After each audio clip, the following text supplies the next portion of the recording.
Most honorable, our director sir, respected principal sir, all teachers and all my dear students.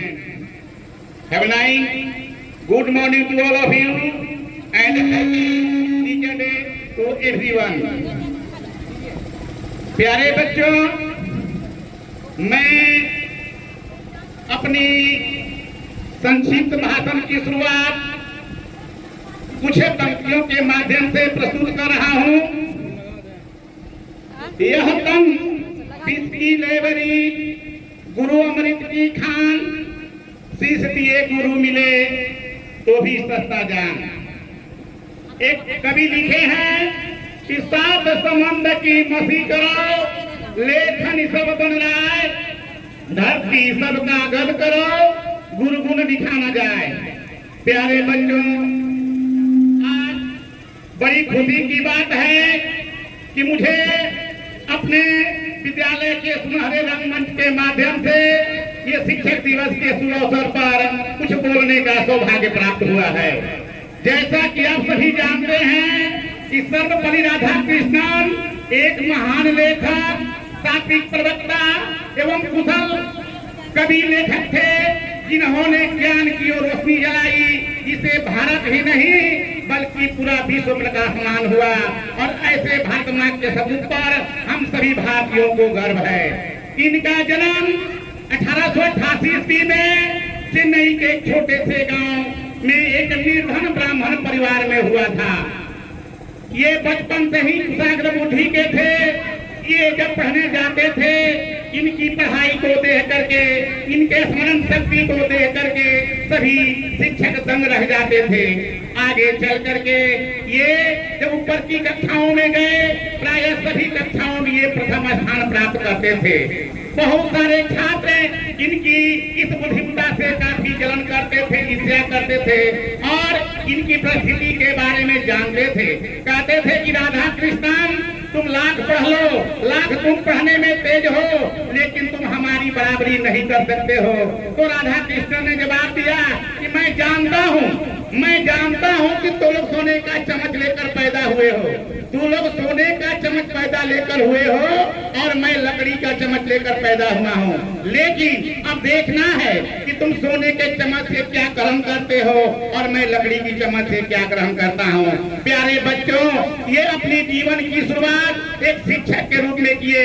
ये कहते थे कि शिक्षक जो होते हैं बच्चों के भाग्य विधाता होते हैं। बच्चे वो गीली मिट्टी की भांति होते हैं जिनका सही आकार देना, सही स्वरूप देना एक शिक्षक का धर्म होता है। इन्होंने एक लंबी अवधि तक ये शिक्षण कार्य किया और आगे चल करके देश के ऊंचे ऊंचे ओहदों पर ये विराजमान हुए। इनकी प्रतिभा को देख करके इन्हें कलकत्ता यूनिवर्सिटी का वाइस चांसलर बनाया गया। इनकी प्रतिभा को पंडित मदन मोहन मालवीय, जो बनारस हिंदू यूनिवर्सिटी के संस्थापक थे, वो इनके पास आए और इनको अपने उस संस्थान का ये चांसलर बना दिए। वहां जाने के बाद में इन्होंने बनारस हिंदू यूनिवर्सिटी का मान सम्मान को काफी आगे बढ़ाया और वहीं पर उन्होंने ये तय कर लिया कि हमारा जीवन, हमारा जो जन्म है वो शिक्षक दिवस के रूप में मनाया जाए। जब हमारा देश आजाद हुआ तो 1949 में ये मॉस्को में भारत से राजदूत बनकर गए। जिस समय वहां पर ये गए थे, रूस का संबंध भारत से अच्छा नहीं था।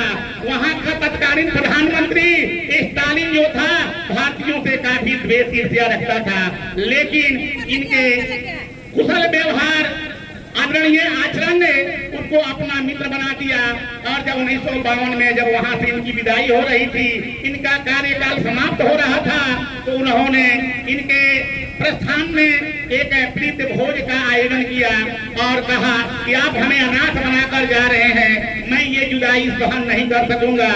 और उसकी बात सच निकली। 6 महीने के बाद ही वह इस संसार को छोड़कर चल गया।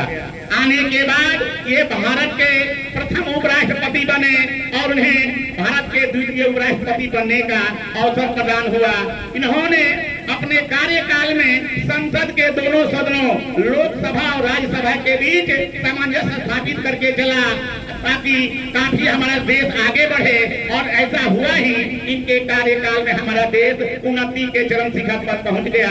प्यारे बच्चों, अंत में मैं ये बात कहूंगा कि ये हमेशा छात्रों में जोश बढ़ाते थे, हमेशा जोश बढ़ाने का कार्य किए थे। वो जानते थे कि छात्र ही देश के भावी संविधान है।